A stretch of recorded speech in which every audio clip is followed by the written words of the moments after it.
Namaste, I am Sachin Goel and I welcome you to our YouTube channel Ekunji. Snoring not only disturbs the sleep of a snorer but also the people sleeping nearby. Also, it is very bad for health of a snorer.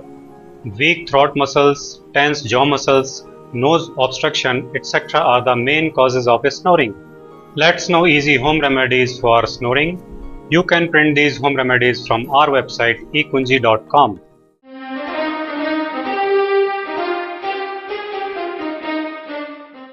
Take 1 glass of lukewarm water and add 1 tablespoon honey in it.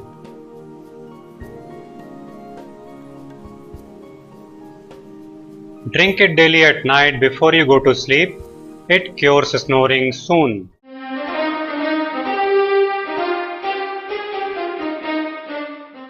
Take 1 glass hot milk and add 1 tablespoon turmeric powder in it.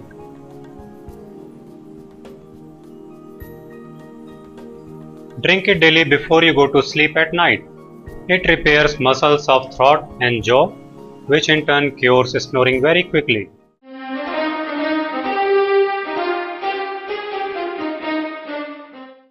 Take 1 cup of boiling water, add 10 mint leaves in it and let it cool. When it becomes lukewarm, then drink it. It cures snoring rapidly. Subscribe our YouTube channel Ekunji to know more natural home remedies.